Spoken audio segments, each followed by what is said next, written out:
We are here at the lush and serene Theosophical Society Park at Adyar in Chennai, a spot that has become quite a retreat for Tamil Nadu Chief Minister M.K. Stalin. Chief Minister Stalin comes here for his daily morning walk and he walks through the tree-lined paths here. Today we are going to join him and hear from him what he has to say about his political journey, his life in politics, his family life, and also discover a few untold stories of his life. The convoy is arriving here, so let us join the Chief Minister during his morning walk along with him and hear from him what he has to say.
இப்போ இங்க இருக்க இந்த பெண்களுக்கான இந்த திட்டங்கள் இதெல்லாம் இன்னும் விரிவுபடுத்தணும்னு நினைக்கிறீங்களா?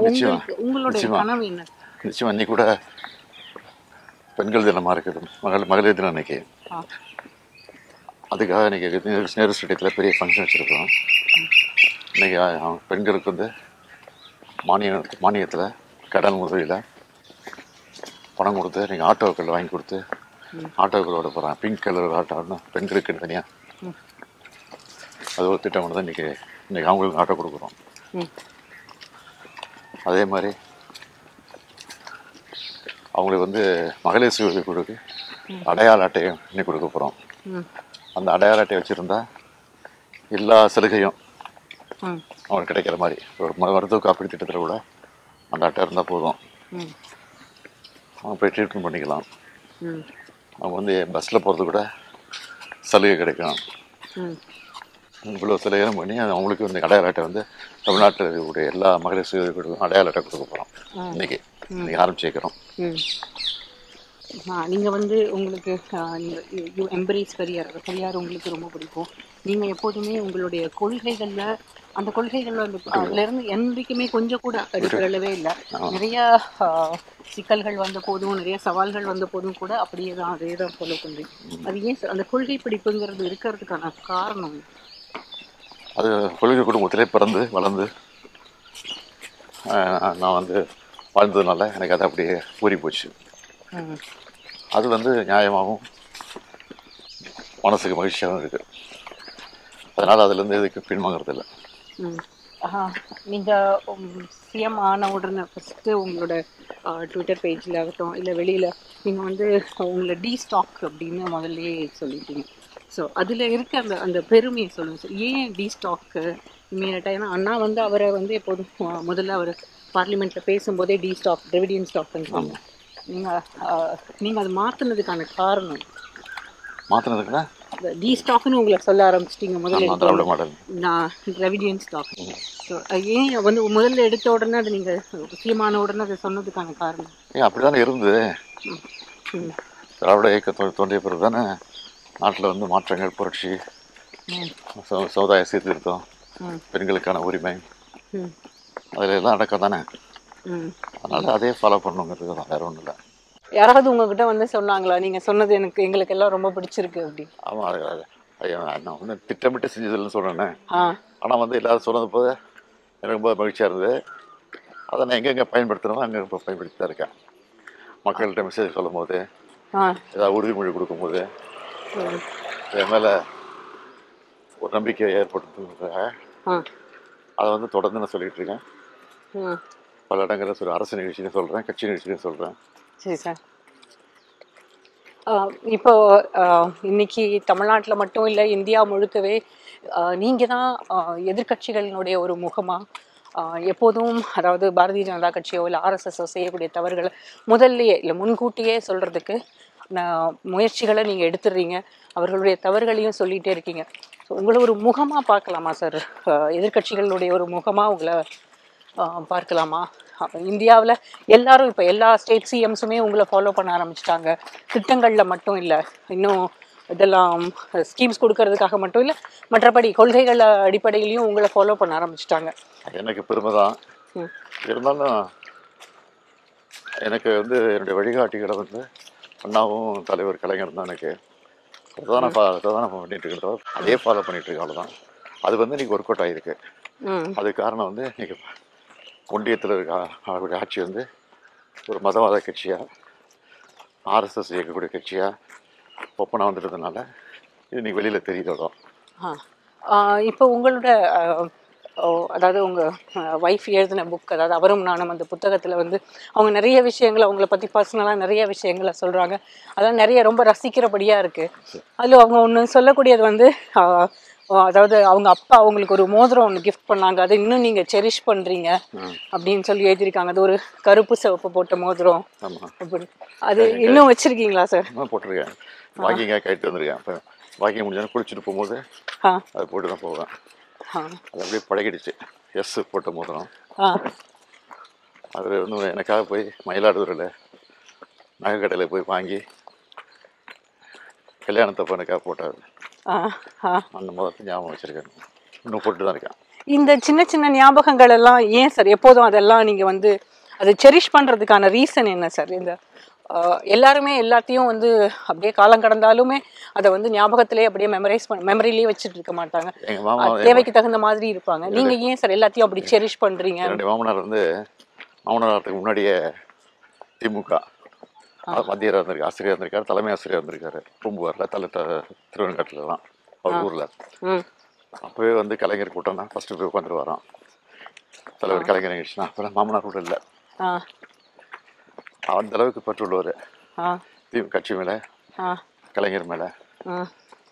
அவர் கல்யாணம் ஆனதுக்கு பிறகு தொடர்ந்து எங்கிட்ட கட்சி நிகழ்ச்சி பேசுறது, அவர் மாப்பிள்ளையா பார்த்தத விட திமுக காரனா என்ன பார்த்து எங்கிட்ட படைந்தது பேசுனது அதெல்லாம் பார்க்கும்போது அவர் போட்ட மோதிரத்தை அப்படியே போட்டுக்கணும்னு ஞாபகம் வந்துச்சு. போட்டு இருந்துச்சு. அதான் ஒரு காரணம். இந்த மாதிரி உங்களோட சைல்ட்ஹுட் மெமரி நீங்கள் எதை வந்து ரொம்ப செரிஷ் பண்ணுவீங்க சார்? கலைஞரோட இருந்த காலம், அதுக்கு முன்னால் அண்ணா அவர்களை பார்த்த காலம், இல்லை எதை நீங்கள் ரொம்ப எப்போதுமே செரிஷ் பண்ணுவீங்க? அண்ணாவோட இருந்த காலத்தை எடுத்துக்கிட்டிங்கன்னா என்னுடைய பிரதர்ஸ் இருக்கால முத்து, மூக்க அழகிரி.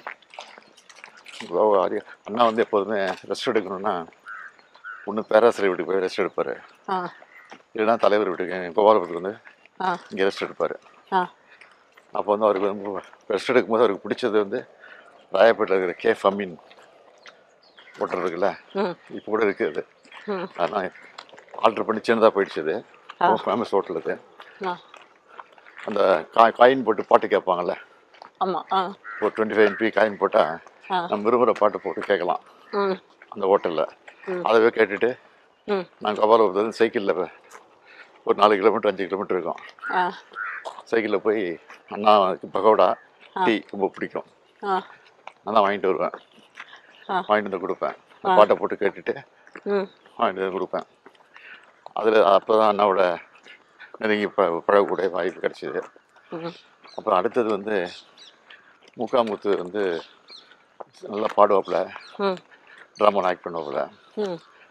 அதனால் மனோகராவோட தர்பார் சீன் இருக்குல்ல, அந்த சீனை வந்து ஆக்ட் பண்ண சொல்லுவார் அண்ணா. அதுக்காக கார் அனுப்பிச்சு காஞ்சிபுரத்துக்கு போட்டு சொல்லுவார். அப்போ முத்து போகும்போது அழகிரி பிரதர் வந்து அவரும் போவார். அவர் தான் ராஜா மாதிரி உட்காந்துருப்பார். இவர் வந்து சங்கிலியில் கட்டி போட்டு அழைச்சிட்டு வருவாங்க, சிவாஜி அழைச்சிட்ட மாதிரி. நான் தான் சங்கிலி அவரை பிடிச்சிட்டு இருப்பேன் முகமுத்துல. அண்ணா வீட்டில் மனோகரா உன்னை எதற்காக அழைத்திருக்கிறேன் தெரியுமா அப்படின்னு மன்னர் கேட்பாரு. பிரித்து கொடுங்க தயவு செய்து, அழைத்து வரவில்லை, சங்கிலியால் பிடித்து இழுத்து வந்திருக்கிறீர்கள், என் கட்டளையை தெரிஞ்சிருப்பாய், கட்டளை இது கரையான முடியான ஆசை, பொண்ணும் மணியும் அப்படின்னு பெரிய வசனம். அது அதான் பிடிச்சிக்கிட்டு இருப்போம். இதுதான் என்னுடைய வேஷம். அந்த வசனம் இன்னும் அப்படியே மறக்காம அப்படியே சொல்றீங்களா சார்? அது அந்த காலத்தில் சொன்னது இன்னும் பசுமத்து ஆணையோட இன்னும் நெஞ்சில் பதிஞ்சிருக்கு அந்த வசனம்லாம். அப்போ அண்ணா வந்து முத்து பாட சொல்லி கேட்பாரு. இதுக்காக காஞ்சிபுரத்துக்கு நாங்கள் போயிட்டு வருவோம். அதெல்லாம் ஒரு பாக்கியம் எங்களுக்கு. இன்னொன்று சொல்லணும்னா அண்ணாவை பற்றி மறக்க முடியாத சம்பவம்னு சொல்லணும்னா, தமிழ்நாட்டுக்கு பேர் கிடச்சிதில்ல. ஆமாம். அப்போ வந்து டாக்டர்ஸு ஃபேமிலி கட்சிக்கு தலைவர்கள்லாம் வந்து போவானான்னு சொன்னாங்க. ஏன்னா அப்போ தான் அமெரிக்காவிலேருந்து சிகிச்சை முடிச்சுட்டு வந்திருக்காரு. ரொம்ப சீரியஸ் கண்டிஷன்லேருந்து தப்பிச்சு வந்திருக்காரு. தமிழ்நாட்டுக்கு பேர் கிடச்சிருக்கிற அந்த விழா நான் கலந்துக்கிறேன்னா என் உயிர் இருந்த பயனில்லை அப்படின்னு சொல்லிட்டு தான் பேசுவார். அந்த ஃபங்க்ஷனில் அப்போல்லாம் வந்து இப்போ நீங்கள் ஈஸியாக செல்ஃபோன்லாம் டேப் எடுத்துறீங்க. அப்போல்லாம் அந்த டிடிக்கேன்னு கேசட் அழுத்தி தான் போடணும். டேப் ரெக்கார்டர் எடுத்துகிட்டு போய் ரெக்கார்ட் பண்ணணும். முரசொலி ஆஃபீஸ்லேருந்து முரசொலி ஆஃபீஸில் வந்து நான் ஒர்க் பண்ணிட்டு இருந்தேன். மாதம் எனக்கு 500 ரூபா 1000 சம்பளம் கொடுப்பாங்க. அப்போ அண்ணாவோட ஸ்பீச்சை டேப் பண்ணுறதுக்கு இப்போ கலைவாண அரங்கம் இருக்குல்ல, அப்போ சில்ட்ரன்ஸ் தேட்டர் அண்ணாவுக்கு கீழே உட்காந்து டேப் பண்ணிட்டேன். அண்ணா பேசுகிறாரு. அவருடைய எச்சி பேச அவருடைய பேசும்போது இந்த எச்சியெல்லாம் சிலது வரும்ல, அதெல்லாம் என் மேலே படுது. அதை நான் வந்து எச்சியாக நினைக்கல, எனக்கு பண்ணிதான் நினச்சிக்கிட்டேன். அதை மேலே விட பண்ணிதான் நினச்சிக்கிட்டேன். டேப் பண்ணி அந்த ஸ்பீச்சை போய் முரசொல்ல கொடுத்து நான் டேப் போட்டு எழுதி பேப்பர் கொடுத்தேன். அதெல்லாம் மறக்க முடியாத சம்பவம். அதுக்கப்புறம் வந்து அண்ணா சேமாக இருக்கிறப்போ அவருக்கு மணி விழா வருது. 60 முடிஞ்சு 61 பிறகுது மணி விழா. அந்த விழா கோபாலபுரம் இளைஞர் திமுகன்னு நான் பசங்கள்லாம் சேர்ந்து கோபாலபுரத்தில் இருக்கிற பசங்கள்லாம் ஃப்ரெண்ட்ஸ்லாம் சேர்ந்து ஒரு அமைப்பு வச்சுருந்தோம். கோபாலபுரம் இளைஞர் திமுகன்னு ஒரு பார்பர் ஷாப்பில் தான் எங்கள் ஆஃபீஸ் இருக்கும். அண்ணாவோட பிறந்தநாளை கொண்டாடணும். மாப்போசி இப்போ வந்து இது வந்து மேலவை தலைவராக இருக்கார். எம்எல்சி கவுன்சிலில் சேர்மனாக இருக்கார். அவர் வச்சு நடத்தணும்னு சொல்லி அவரை போய் டேட் கேட்டோம். என் டேட்டை பற்றி பிரச்சனை இல்லை, அண்ணா இன்னைக்கு வராங்க, அன்றைக்கி நான் வந்து போடுறேன் அப்படின்னு சொல்லிட்டாரு அவர் ஃபங்க்ஷனில். கோபாலபுரத்தில் அந்த ஃபங்க்ஷன் ஏற்பாடு பண்ணியிருக்கோம். அண்ணாட்ட போய் டேட் கேட்க போகிறோம். அப்போ வந்து அண்ணா வந்து கொஞ்சம் சஃபர் ஆகி படுத்திருக்காரு மாடியில். கீழே ராஜாராம், அன்பில், பெரிய பெரிய லீடர்லாம் கீழே உட்காந்துருக்காங்க. இதுக்கு வந்து எங்கே வந்திருக்கேன்னு கேட்டாங்க. அண்ணாவை பார்க்க வந்திருக்காங்க. அதெல்லாம் உடம்பு சரியில்லை, பார்க்க முடியாது அப்படின்ட்டாங்க. நான் வீட்டுக்கு வந்துட்டேன் கோபாலபுரம்ட்டு. இது அண்ணா அப்புறம் கேள்வி போட்டுட்டு அண்ணா கார் அனுப்பிச்சி வைக்கிறார் எனக்கு. அவருடைய 7007 கார் நம்பர், கவர்மெண்ட் காரு, மஞ்சள் காரு, மேலே ஏறி நிற்கிற மாதிரி அம்பாஸ்டர். அந்த கார் அனுப்பிச்சி வச்சு சண்முகம் ஒன்று டிரைவர் இப்போ தவறிட்டப்பல இடையில அவர் தான் வண்டி விட்டுருந்து. நான் மத்தியானம் லஞ்சு சாப்பிட்டுட்டு இருக்கேன். இல்லை அண்ணா கூட்டு செலவா உடனே அவங்க வீட்டிலலாம் சாப்பிட்டு போக சொல்கிறாங்க. இல்லை நான் போகிறேன், அண்ணா கூப்பிட்றேன் சொல்லி அண்ணா போயிட்டேன். என்ன எதுக்கு வந்தேன்னு கேட்டார். இல்லை நான் டேட்டு கேட்க வந்தோம் அப்படின்ட்டேன். எதுக்குன்னாரு, பிறந்த நாளுக்கு விழா கொண்டாடுறோம், மாப்போசி வந்து வரேன் இருக்கா சார் அப்படின்னு. சரி வரேன் போயான்னு டேட் சொல்லுங்க. சொல்லிட்டேன் நீ போயா அப்படின்னாரு. இல்லை நீ டேட் சொன்னப்போ என்ன உங்கள் அப்பா நம்ம எப்படி பண்ணுற அப்படின்னாரு. ஒரு டேட்டு கொடுத்துட்டாரு.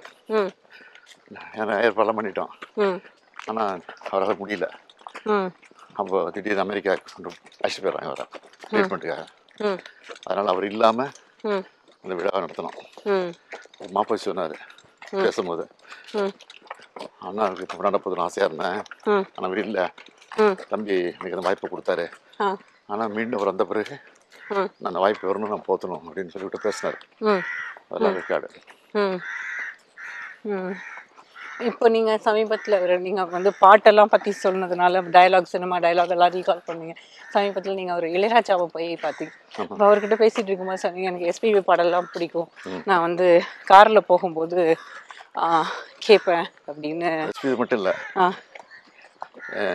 CS Jayaraman song, TR Mahalingam song, அப்புறம் திருச்சி லோகநாதன், அதே மாதிரி எஸ்பி, இளையராஜா மியூசிக்கு, இதெல்லாம் ரொம்ப விரும்பி கேட்பேன் காரில் போகும்போது. நைட்டில் பெரும்பாலும் நாங்கள் நைட்டில் தான் ட்ராவல் பண்ணுவோம். இளைஞர் அணியன் ஆரம்பித்து ம் ஒரு நாளைக்கு ஒரு டிஸ்ட்ரிக்ட் போயிட்டே இருப்போம், ஒரு நாளைக்கு ஒரு ஊர் போயிட்டே இருப்போம்.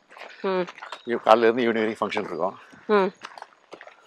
அதை முடிச்சுட்டு சாப்பிட்டு 10 மணி தான் கிளம்புவோம். பெரும்பாலும் நான் தான் காரையை ஓட்டுவேன். நான், சிவா, பருதியில் வழுதி, பாலாஜாசன், தாரைமணியன், இப்படி 5-6 பேர் என் கமிட்டியில் இருந்தாங்க. குழுவில், இளைஞரணி குழுவில் எல்லாரையும் நான் அடிச்சுக்கிட்டு காரில் நான் ஓட்டிகிட்டு போவேன். கார் ஓட்டுறதுன்னு ரொம்ப ஆசை. நைட்டில் நான் கார் ரொம்ப ஆசையாக ஓட்டுவேன், கண்டுபிடிச்சிட்டு. என் நம்பிக்கையாக வெளில உட்காந்துருப்பாங்க, நான் ஓட்டுவேன். அந்த மாதிரி அது மாதிரி ட்ராவல் பண்ணுவோம். நீங்கள் ஓட்டும் போது எல்லாரும் தூங்கிடுவாங்களா? இல்லை, பெரும்பாலும் 10 பேர் தூங்கிடுவாங்க, 10 பேர் முடிச்சுட்டு இருப்பாங்க. அன்பில் பொய்யா முடியும் பெரும்பாலும் முடிச்சுட்டு இருப்பாரு. சிவா முடிச்சுட்டு இருப்பாரு, பைக் பேரில் தூங்கிடுவாங்க.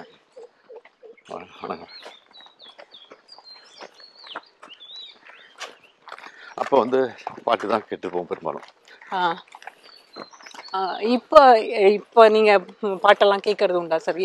எப்படி என்ன மாதிரி பாட்டெல்லாம் இப்போ கேட்பீங்க? உங்களுக்கு இப்போ ஏன்னா அந்த மாதிரியான நேரம் இப்போ இல்லை. அப்போ வந்து ஓல்டு சாங்ஸ் தான் இப்போவும் என் வண்டியில் வந்து லேட்டஸ்ட் சாங்ஸ் எதுவும் இருக்காது.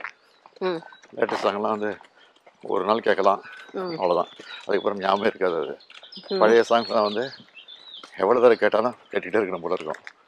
வார்த்தைகள் புரியும். இப்போ மியூசிக் இம்பார்ட்டன்ட் கொடுத்துட்றாங்க, சாங் அந்த வார்த்தைகள் மியூசிக் இம்பார்ட்டன்ட் கொடுக்குறதில்ல. அதனால் அதில் இன்ட்ரெஸ்ட் வர மாட்டேங்குது நமக்கு. அதான் போய் காரணம், வேறு ஒன்று இல்லை. அதுக்காக வந்து இந்த மியூசிக் தரத்தை நான் வந்து குறைச்சோ பாட்டை குறைச்சோ நான் சொல்ல விரும்பலை. எனக்கு பிடிச்சது பழைய சாங்ஸ் தான். அது இன்றைக்கும் கேட்டுட்டு போய் இன்றைக்கும் என் வண்டியில் பழைய பாட்டுகள் தான் இருக்கும். ரொம்ப விரும்பி கேட்குற ஒரு பாட்டு எது? விரும்பி கேட்குறத விட ஃபுல்லாக பாடுற மாதிரி ஒரு பெரிய பாட்டு தான் இருக்குது. நீ இல்லாத உலகத்தில் நிம்மதி இல்லை, சுசிலா பாடின பாட்டு. அந்த பாட்டை தான் ரொம்ப விரும்பி கேட்பேன். அது ஃபுல்லாக பாடுவேன், அவ்வளோதான்.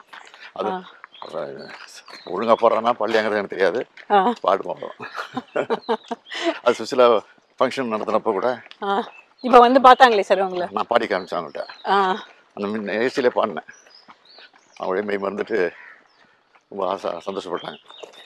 அவங்க உங்களை வந்து பார்க்கும்போது அந்த ஃபோட்டோவே ரொம்ப அழகாக இருந்துச்சு சார் பார்க்கறதுக்கு. அவங்க விருது கொடுத்தோம்ல, ஆமாம், செக்ரட்டரிக்கு வந்தாங்க. ஆமாம் சார், வீல் சேரில் வந்தாங்க. அவங்கள நீங்கள் சந்திச்சப்போ அதுக்கப்புறம் அந்த ஒரு ஃபோட்டோ ஒன்று ரிலீஸ் ஆச்சு. அந்த ஃபோட்டோவே பார்க்கறதுக்கு ரொம்ப அழகாக இருந்தது சார். அது எப்படி சார் யாராக இருந்தாலும் உங்களால் எம்ப்ரேஸ் பண்ணிக்க முடியுது, அவங்கள அரவணைச்சு அப்படி நடந்துக்க முடியுது? ரொம்ப காலம் கழித்து பார்க்குறவங்களா இருந்தாலும் சரி, இல்லை உங்களுக்கு ஒரு கட்டத்தில் உங்களுக்கு எதிரான கருத்து சொன்னவங்களா இருந்தாலும் சரி, எப்படி இருந்தாலும் யாராக இருந்தாலும் எப்படி சார் அரவணைச்சிக்கிறீங்க? அப்படி நான் கொடுக்குற மரியாதை எப்போ கொடுத்துட்ருக்கேன். நான் அரசியல் நோக்கத்தோட யார்ட்டையும் பழகிறதில்லை, ஃப்ரெண்ட்ஷிப்பாக பழகிறேன். அரசியல் வேறு, ஃப்ரெண்ட்ஷிப் வேறு, அவ்வளோதான். நம்ம மினிஸ்டர் கொஞ்ச நாள் முன்னால் மாசு சாரை பார்க்கும்போது இந்த மார்னிங் வாக்ஸ் பற்றிலாம் நிறையா என்கிட்ட பேசினாங்க. நீங்கள் எப்போதுமே யாராக இருந்தாலும் அவங்க வந்து ஒரு துக்கத்தில் இருக்கும்போது உடனே அவங்கள வந்து அவங்களுக்கு ஆறுதல் சொல்லணும், நேரில் சந்திக்கணும் அப்படின்னு நினைப்பீங்க அப்படின்னாங்க. இது வந்து ரொம்ப ஒரு அருமையான குவாலிட்டி சார். யாராக இருந்தாலும் சந்தோஷத்தில் தான் பங்கெடுத்துப்பாங்க. இது நீங்கள் ஏன் சார் இப்படி, அது ஏன் அப்படி இருக்கணும்னு நினைக்கிறீங்க? என்னன்னு தெரியல. உடனே ஃபோன் பண்ணியே பேசிடுவேன். ஊருக்கு சென்னையில் தான். Safari sir, thank you thank you.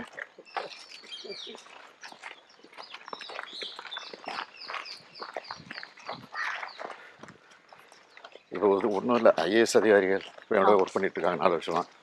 இப்போ அவங்க ஃபேமிலியில் ஏதாவது ப்ராப்ளம் இருந்தால் கூட நியூஸ்னா உடனே அவங்களுக்கு ஃபோன் பண்ணுவேன். அவங்க ஃபாதர் இறந்துட்டாலோ, அவங்க ஃபேமிலி யாராவது இறந்துட்டாலோ அந்த செய்தி கிடச்சின்னா உடனே ஃபோன் பண்ணி தூக்கம் விசாரிப்பேன்.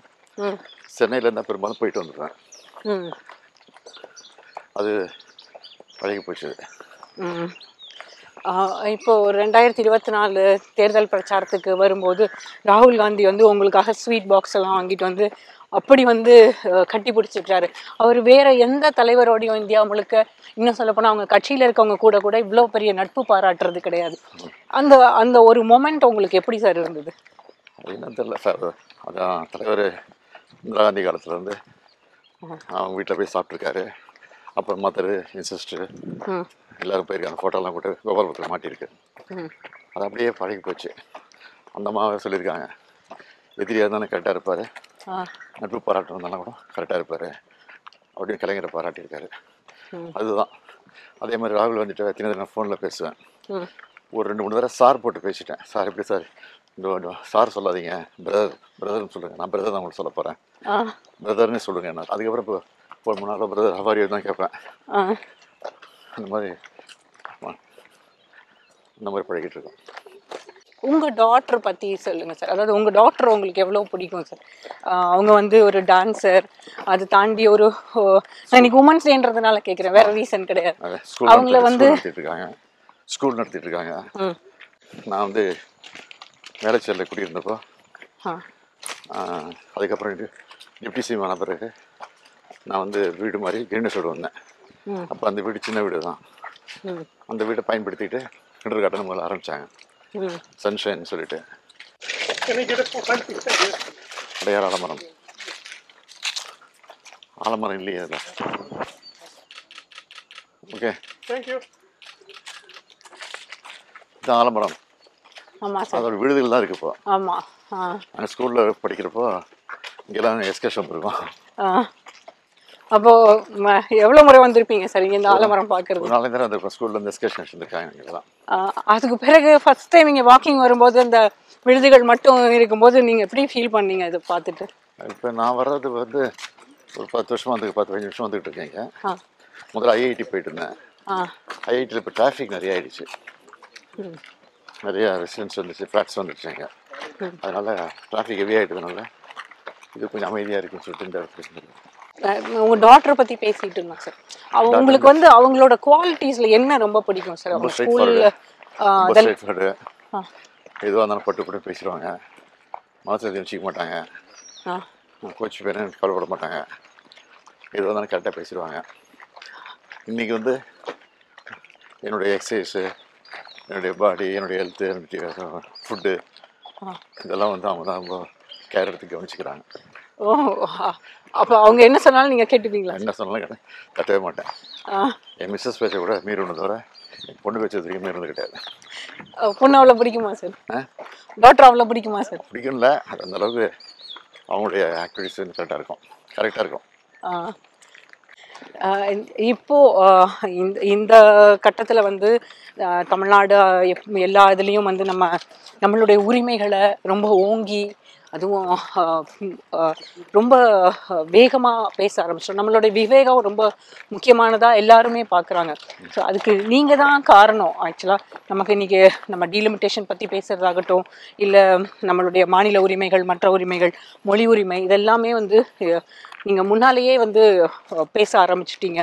இந்த மாநில உரிமைகள் பேசுகிறது இன்னைக்கு இந்தியாவில் இருக்க மற்ற எல்லா கட்சிகளையும் விட உங்களுடைய குரல் தான் ஓங்கி ஒலிக்குது. இது வந்து ரொம்ப அவசியம்னு நினைக்கிறீங்களா சார்? கட்டாயம் அவசியம். இன்றைக்கி வந்து முதல்ல இந்த தொகுதி சீரமைப்பு கூட ஃபஸ்ட்டு இது மாதிரி வரப்போகுதுங்கிற முன்னெச்சரிக்கையினுடைய வருமுன் காப்போங்கிற அடிப்படையில் தான் நான் ஆரம்பித்தேன். அதுக்கப்புறம் தான் எல்லா கர்நாடகா சிஎம் ஆகட்டும், கேரளா ஆகட்டும், அதுக்கப்புறம் பஞ்சாப் ஆகட்டும், அப்புறம் தெலுங்கானா ஆகட்டும், இப்போ எல்லோரும் வந்து இஷ்யூ கிளப்பியிருக்காங்க. சந்திரபாபு நாயுடு கூட தமிழர்கள் எந்த அளவுக்கு முன்னேறி இருக்கிறாங்க அப்படின்னு பாராட்டி பேசியிருக்காரு. அவரால் மறைக்க முடியல. அதனால் இது வந்து தனிப்பட்ட என்னால் மட்டும் இல்லை, நான் நினச்சா மட்டும் சாதிச்சிட முடியாது. இதில் எல்லாரும் கூட்டம் சேர்ந்து குரல் கொடுத்தா தான் சாதிக்க முடியுங்கிறதுக்காக நான் 7 சிஎம்முக்கு லெட்டர் அனுப்பிச்சிருக்கேன். எனக்கு ஏற்கனவே தமிழ்நாட்டில் இருக்கக்கூடிய கட்சி தலைவர்கள் மட்டும் இல்லை, சமுதாய தலைவர்லாம் இருக்காங்கல்ல, சமுதாய தலைவர்கள், சில அமைப்புகளுடைய தலைவர்கள் யார் ரெஜிஸ்டர் பண்ணி வச்சுருக்காங்களோ தேர்தல் கமிஷனில், அவங்க 58 பேர். அதில் ஏதோ ஒரு பார்ட்டி கூட விட்டு போச்சு. உடனே அவங்க கோர்ட்டுக்கு போனாங்கள. கோர்ட்டில் போய் நாங்கள் என்ன சொன்னோம்னா, அது விட்டு போயிருந்தது எங்களுக்கு லிஸ்ட்டில் இல்லை, எங்கள் மிஸ்டேக்காக இருக்கலாம், அவங்களுக்கு நான் கொடுக்குறேன்னு சொல்லி தான் அப்புறம் கோர்ட்டில் சொன்னோம்னா அவங்க காம்ப்ரமைஸ் ஆகிட்டாங்க.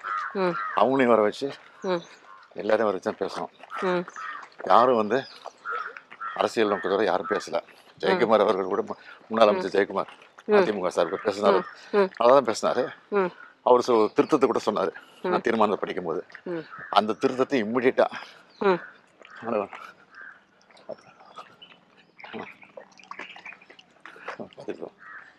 அது இவர் எப்போ வந்தாலும் காத்துக்கிட்டு இருப்பாரு. அவருக்கு ஒரு பார்வை கண்ணு கிடையாது. நல்லா இருக்கீங்களா? எப்படி இருக்கீங்க? நல்லா இருக்கா?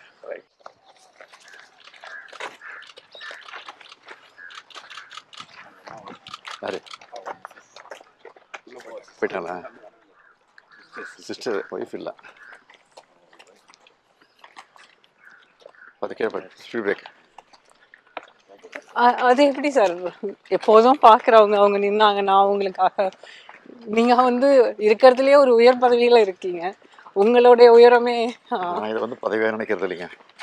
ஆரம்பத்தில் சொல்லிட்டு இருக்கேன். மேயர் அவர் கூட சொன்னேன், முதல்ல 89 எம்எல்ஏ ஆனப்போ சொன்னேன். இதை நான் பதவியாக நினைக்கிறதில்ல, பொறுப்பாக நினைக்கிறேன். அதனால் பொறுப்போடு இருந்துக்கிறேன். அவ்வளோதான்.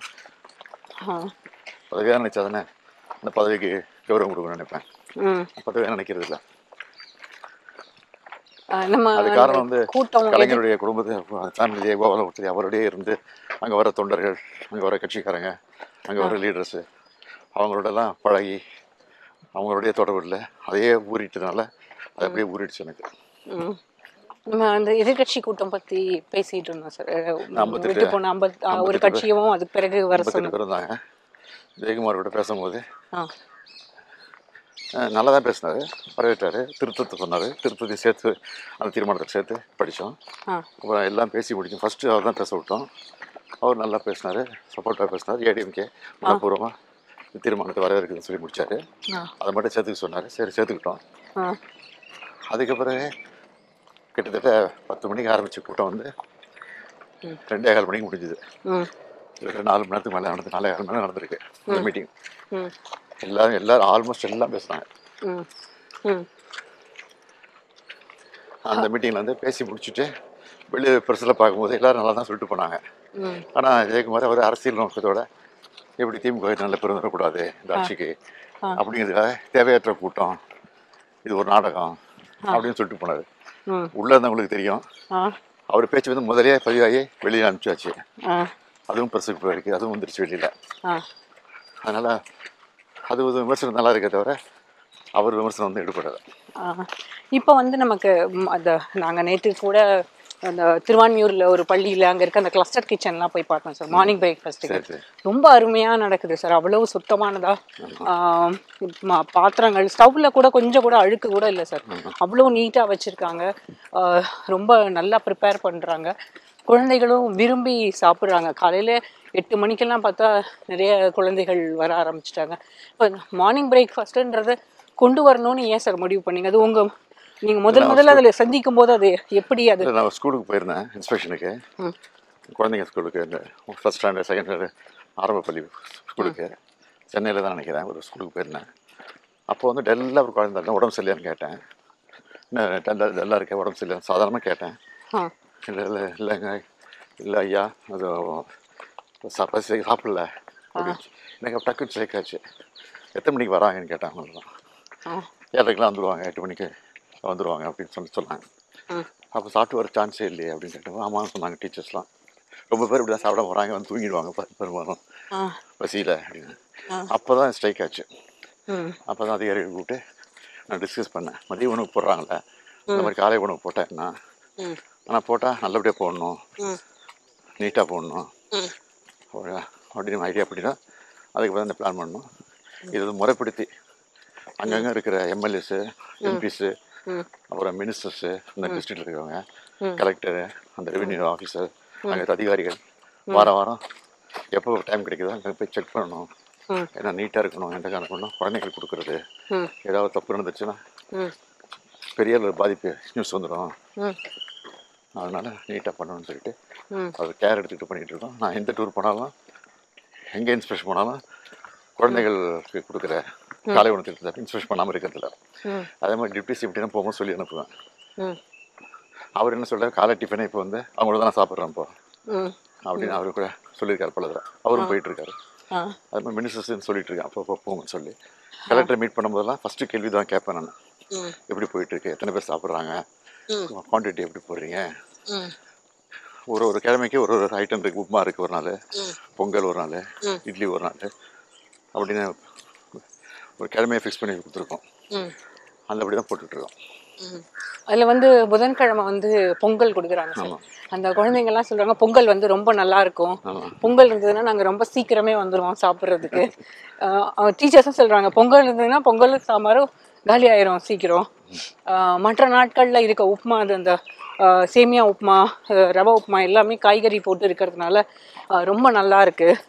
பட் அந்த சோள உப்புமா வெள்ளிக்கிழமை கொடுக்கறது மட்டும் கொஞ்சம் அவங்க வந்து கொஞ்சம் ஹெசிடேட் பண்றாங்க குழந்தைங்க. ஆனால் டீச்சர்ஸ் வந்து உட்காந்து ஊட்டி விடுறாங்க சார். அதெல்லாம் வந்து நினைச்சே பார்க்க முடியல. அவங்க என்ன சொல்றாங்க, என்ன இப்படி பண்றீங்க, நம்ம சிஎம் கொடுக்குறாங்க, இவ்வளவு தூரம் அரசாங்கம் செய்யும் போது நாங்க வேலை பார்க்கலன்னா எப்படி, நம்ம குழந்தைங்க தானே, சிஎம்ஏ வந்து அவங்களோட பிள்ளைங்களா நினைச்சு கொடுக்கும்போது நாங்க பண்றதுல என்ன. நான் நினைச்சா மட்டும் திட்டம் சக்ஸஸ் கிடையாது.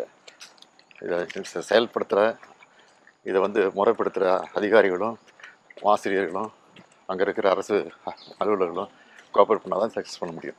அதனால் அவங்களும் நல்லா கோஆப்ரேட் பண்ணிட்டு இருக்காங்க. நல்லா இது வரைக்கும் எந்த கம்ப்ளைண்ட் இல்லாமல் போயிட்டு நல்லா போயிட்டுருக்கு. இது மற்ற மாநிலங்களும் பார்த்து இதை வந்து ஃபாலோ பண்ணுற அளவுக்கு என் வெளிநாட்டில் இருந்து கூட வந்து பார்த்துட்டு இதை ஃபாலோ பண்ணணும் அப்படின்ட்டு சில வெளிநாட்டில் கூட இதை அறிமுகப்படுத்தியிருக்காங்க. உங்களுக்கு தெரிஞ்சிருக்கும் அது. இப்போ தமிழ்நாட்டுக்கும் தமிழர்களுக்குமான உங்களோட கனவு என்ன சார்? 4 ஆண்டுகள் ஆட்சி, இனி வந்து தொடர்ந்து நீங்கள் நீடிக்கணும் அப்படின்ற எண்ணம் நிறைய பேர் மத்தியில் இருக்குது. இந்த அரசாங்கமும் நீடிக்கணும் அப்படின்னு. இப்போ உங்களுடைய கனவு என்ன சார்? தமிழ்நாட்டுக்கும் தமிழர்களுக்குமான உங்களுடைய தேவையில்லை சொன்னோம்னா எல்லாருக்கும் எல்லாம் அது கிடைக்கணும். அதுதான் என்னுடைய லட்சியம், அதான் என் கொள்கை. தமிழ்நாட்டை இந்தியாவிலேயே முதல் மாநிலமாக கொண்டு வரணும் அப்படிங்கிறது தான் என் கனவு. அதுக்கான முயற்சி நடந்துக்கிட்டு இருக்கு. அதுக்கான பாதையை நோக்கி முன்னேறிக்கிட்டு இருக்கோம். தேர்தல் நேரத்தில் என்னென்ன வாக்குறுதி கொடுத்தோமோ அதெல்லாம் நிறைவேற்றணும். தேர்தலில் கொடுக்காத வாக்குறுதிகள்லாம் இது. காலை உணவு திட்டம், புதுமை பெண், தமிழ் புதல்வன், இதெல்லாம் தேர்தலில் அறிக்கையில் இல்லாத திட்டங்கள். ஆக எல்லாத்தையும் நிறைவேற்றணும்னு ஆசை. இன்னும் 1-2 குறைகள் இருக்க தான் செய்யுது. அங்கே ஒன்று தான் இருக்க தான் செய்யும். அதையும் கண்டுபிடிச்சி அதையும் ரெக்டிஃபை பண்ணுறதுக்கு எல்லா முயற்சியும் பண்ணிகிட்ருக்கோம். நம்ம பேசிட்டு இருக்கோம் சார். நீங்கள் டெப்டி சிஎம் எந்த ஊருக்கு போனாலும் மார்னிங் பிரேக்ஃபாஸ்ட் செக் பண்ண சொல்லுவேன். ஒரு பெரும்பாலும் அங்கே தான் பிரேக்ஃபாஸ்ட் சாப்பிடும். நீங்கள் அவருக்கு எப்போதும் அரசியலாக இல்லாமல் பர்சனலாக எப்படி அட்வைஸ் பண்ணுவீங்க சார்? அட்வைஸ் பண்ணுவீங்களா நீங்கள்? அதாவது பழைய அரசியல் வேறு, இப்போ இருக்கிற அரசியல் வேறு. இப்போல்லாம் வந்து மக்களோட மக்களாக இருந்தால் தான் மக்கள் விரும்புகிறாங்க. அதை அதாவது அவங்க பிரச்சனை தீர்த்து வைக்கிறவங்க இல்லையோ, நம்ம போய் அவங்க குறைகளை கேட்டாவே அவங்களுக்கு 50% கொஞ்சம் நிம்மதியாகிடுறாங்க. சொல்லிட்டோம் நடந்துடும், இவர்கிட்ட சொன்னால் நடந்துடும் அப்படின்னு நிம்மதியாகிடுறாங்க. அதுக்காக நேரடியாக போகணும்னு நான் சொல்கிறது. ஒரு டெப்டி சிஎம் மட்டும் இல்லை, எல்லா மினிஸ்டர்ஸுக்கும் எல்லா எம்எல்ஏஸுக்கும் எம்பிஸ் பூரா தான் அட்வைஸ் பண்ணுறது. நீங்களுமே எப்போதும் எல்லா இடத்துக்குமே இப்போ கோவிட் அப்போ கூட கோயம்புத்தூரில் நீங்கள் வந்து கோவிட் சூட் போட்டு அந்த வார்டு உள்ளெல்லாம் போனீங்க. எப்போதுமே அந்த ஃபீல்டு ஒர்க்கை நீங்கள் வந்து விரும்புறதுக்கான ரீசன் என்ன சார்? ஃபீல்டு நானே எதிர்பார்க்கல போவன்ட்டு. அங்கே போனோன்னு என்ன அறியாமல் போகணுன்னு தோணுச்சு. டக்குனு ட்ரெஸ்ஸு கொண்டு சொன்னேன், போட்டேன், நம்மகிட்ட போயிட்டேன். எல்லோரும் பயந்துட்டாங்க, என் கூட இருந்தவங்களாம் பயந்துட்டாங்க. ஃபோன் மேலே ஃபோன், எதுக்கு போனேன், எப்படி போனேன், வீட்டில் எல்லாம் கூட பயந்துட்டு ரொம்ப ரிஸ்க் எடுத்துருக்கீங்க அப்படி சத்தப்பட ஆரம்பிச்சாங்க. சரி, மக்களுக்காக ஒன்றும் தப்பு இல்லை, மக்களுக்காக தானே போகிறோம் அப்படிங்கிற உணர்வு தான். நீங்கள் மார்னிங் பிரிஸ்க் வாக்கெல்லாம் முடிச்சுட்டு உங்களோட ஃபுட் ப்ராக்டிஸ் எப்படி சார் இருக்கும்? உணவு பழக்கம் நீங்கள் பார்க்க போகிறீங்களா? காலைல பார்க்க போகிறீங்களா? இங்கே இங்கே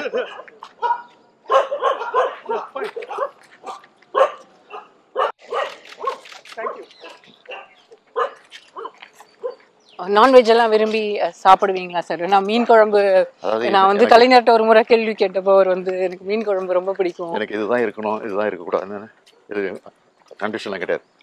எது இருக்கோ சாப்பிடுவேன். நான் விரும்பி சாப்பிட்றது மீன் சாப்பிடுவேன். ஏன்னா எங்கள் வீட்டில் எல்லாருமே மீன் அதிகமாக விரும்பி சாப்பிடுவாங்க. அதுக்கடுத்து சிக்கன் சாப்பிடுவேன். அவ்வளோதான். என்ன மீன் சார் இதில்? விரால் மீன், நெத்திலி, அதெல்லாம் விரும்பி சாப்பிட்றது உண்டு. மீன் குழம்பா இருந்தா பிடிக்குமா? இல்லை குழம்பு ரொம்ப பிடிக்கும். சிறையில் இருந்தப்பெல்லாம் 3 நாள் 4 நாள் வச்சுட்டு சுண்டை குழம்புன்னு சொல்லுவாங்க. அதை அது ரொம்ப ரொம்ப டேஸ்ட்டாக இருக்கும். அப்படிலாம் வச்சுட்டு சாப்பிட்ருக்கேன். இப்போது 2 நாள் 3 நாள் வச்ச மீன் குழம்பு வச்சுருந்தாங்கன்னா எடுத்து இட்லிக்கு தொட்டு சாப்பிடுவேன். நம்ம டிஆர் பாலு சார்கிட்ட பேசிட்டு இருக்கும்போது அவங்க வந்து உங்களோட அந்த கோபாலபுரம் பிரான்ச் பற்றி சொன்னாங்க. மிஸ் பீரியடுக்கு முன்னால் நீங்கள் வந்து அந்த பிரச்சாரம் பண்ண போன காலம், அந்த கோபாலபுரம் யூனிட்டு, அதில் அங்கே அப்போ இருந்த அந்த இளைஞர்கள் எல்லாம் பற்றி பேசியிருந்தாங்க. அதெல்லாம் உங்களுக்கு நினைவில் இருக்கா சார்? அது ரீகால் பண்ணுவீங்களா? அதை எப்படி மறக்காமல் இருக்க முடியும்? ரீகால் பண்ணுவீங்களா? பலமுறை சொல்லியிருக்கேன், மீட்டிங்கில் சொல்லியிருக்கிறேன், உங்களில் ஒரு புக்கு வெளியிட்ட ஒன்று அதுலேயும் மென்ஷன் பண்ணியிருக்கேன். என்னுடைய அரசியல் தொடக்கமே இளைஞர் திமுக, கோபாலபுரம் இளைஞர் திமுக தான். அதுக்கப்புறம் தான் அது இளைஞர் அணியாக மாறிச்சு. அதுக்கப்புறம் கட்சிக்கு துணை அமைப்புகளில் வரும்போது அவசியம் தேவைப்பட்டுச்சு. அதனால் அப்படி அது இளைஞர் அணியாக மாறிச்சு. இன்னொன்று சொல்லணும்னா, கோபாலபுரம் இளைஞர் திமுக சார்பாக அண்ணாவோட பிறந்தநாள் கொண்டு வரும்போது எங்கள் வீட்டு வாசலில் கோயில் இருக்கும், கிருஷ்ணன் கோயில். அந்த கோயில் வாசலில் தான் மேடை போடுவோம். பெரும்பாலும் கோயிலை மறைச்சி மேடை போட்டுவோம். அந்த வேலை பெருசாக போட்டோம். ஃபுல்லாக கோயில் சுத்தம் மறைச்சிச்சு. அதில் இப்போ இருக்கிறவங்க பெரும்பாலுமே வந்து பிராமண வகுப்பை சேர்ந்தவங்க தான் கோவில். இப்போ இல்லை, நெங்கநல்லூர் மாதிரி போயிட்டாங்க. அவங்கெல்லாம் பக்தர்கள் தான் இருப்பாங்க பெரும்பாலும். அவங்கெல்லாம் பெரும்பாலும் என்ன பண்ணுவாங்க, வீட்டு வாசலில் செருப்பை கட்டி போட்டு கும்பிட்டு போயிடுவாங்க. டாக்டர் கிருஷ்ணன் சொல்லிட்டு ஃபேமிலி டாக்டர், அவர் ஃபேமிலி டாக்டர். அவர் தலைவருக்கு வந்து எங்களுக்கு வரைக்கும் நல்லா ட்ரீட் பண்ணால் ஜுரம் அடித்தா ஏதாவது காய்ச்சல் இருந்தால் அவர் வந்து பார்ப்பார். அவர் ஒரு நாள் வந்தப்போ, என்னங்க அவங்க பையன் வந்து கோயிலை மறைச்சி மேடை போட்டான், 3 நாளாக எங்களுக்கு கஷ்டமாக இருக்கு, நான் பாட்டுக்கு வாசல்லேருந்து கும்பிட்டு போயிடுவேன் வீட்டு வாசல்லேருந்து அப்படின்னு சத்தம் போட்டு போயிட்டாரு. அன்றைக்கி ஈவினிங் கூட்டம் மீட்டிங். தலைவர் பேசும்போது சொல்கிறாரு, இங்கே இருக்கக்கூடிய பக்த பெருமக்கள் வந்து வருத்தமாக இருப்பாங்க. ஏன்னா எங்கள் மகன் ஸ்டாலின் வந்து கோயிலை மறைச்சி மேடை போட்டுட்டான், அப்படி வருத்தப்படுவீங்க, யாரும் வருத்தப்படாதீங்க. நான் நினைக்கிறேன் ஸ்டாலினுடைய கனவுல வந்து கிருஷ்ண பரமாத்மா வந்து எல்லாரும் ரோட்லேயே கும்பிட்டு போயிடுறாங்க, ஒரு 3 நாளாவது உள்ளே வந்து கும்பிட சொல்லு அப்படின்னு சொல்லியிருப்பாரு போல இருக்கு. அதான் தான் போட்டிருக்காங்க, யாரும் தப்பாக நினச்சிக்காதீங்கன்னு கொஞ்சம் குவாலிஸ்டாக காமெடியாக பேசி அவங்கள கூல் பண்ணார். இதெல்லாம் மறக்க முடியாத சம்பவம். இதை பல நேரம் சொல்லியிருக்கேன். அது இப்போ வந்து இன்னைக்கு தமிழ்நாட்டில் ஹெச்ஆர்என்சி டிபார்ட்மெண்ட் வந்து ரொம்ப நம்ம நீங்கள் வந்து கோயிலை பற்றி பேசுனதுனால கேட்குது. நம்மளோட இன்னைக்கு இந்த டிபார்ட்மெண்ட்டே வேற மாதிரி ஆயிடுச்சு. முன்ன வந்து கலைஞர் பீரியட்ல நம்ம நிறைய குடமுழக்கு நடத்தினோம், தெரியாது. ஏடிஎம்கே பீரியட்லலாம் யார் மென்ஷனும் தெரியாது அறநிலைத்துறைக்கு. ஆனால் இன்னைக்கு வந்து அறநிலைத்துறை யார் மென்ஷன் தெரியும், என்ன எப்படி பண்ணிட்டு இருக்காருன்னு தெரியும். அவர் யாரையும் ஆனா உங்களுக்கு எதிராக ஒரு பிரச்சாரம் எப்போதுமே வந்து ஆன்டி ஹிந்து அந்த மாதிரி இது ஒரு பிரச்சாரம் போய்கிட்டே இருக்கு. அது வந்து திட்டமிட்டு செய்கிற பிரச்சாரம், அதை தடுக்க முடியாது. என்னுடைய மனைவி வந்து போகாத கோயிலில் கிடையாது. எங்களுடைய எலெக்ஷன் கேம்பெயின் வருவாங்க. ஆனால் இது வரைக்கும் எலெக்ஷன் கேம்பெயின் வந்து எங்கள் பொதுக்கூட்டத்திலையோ இதிலே உட்காந்து மாநாடு முக்கியமான நிகழ்ச்சி வந்து உட்காருவாங்க. வரமாட்டதெல்லாம் உட்கார மாட்டாங்க, பக்கத்தில் உட்கார மாட்டாங்க, கீழே உட்கார மாட்டாங்க. அவங்க கோயிலுக்கு தான் போவாங்க. என் கூட வந்து தஞ்சாவூர் போனால் நான் பாட்டுக்கு மீட்டிங் போவேன், நான் பாட்டு நிகழ்ச்சி போவேன், அவங்க கோயிலுக்கு போயிட்டு போவாங்க. நம்ம ஊருக்கு போகிறவங்களும் ஜாயின் பண்ணிப்பாங்க. இதுதான், அதனால் தடுத்ததே இல்லை. அது அவங்களுடைய உரிமை, அதனால் அதை தடுக்கிறது. யாரா இருந்தாலும் அவங்களுடைய உரிமை. அவங்க உங்க ஒய்ஃபா இருந்தாலும் சரி, வேற யாரா இருந்தாலும் சரி, யார் தடுத்து இல்லையா. தலைவர் பழிச்சது தானே, கோயில் கூடாது என்பது இல்லை, கோயில் குடியுரிமை கூடாரமாக ஆகிவிடக்கூடாது என்பதற்காகத்தான் தலைவர் போராடினார். Thank you sir. Thank you sir. Right.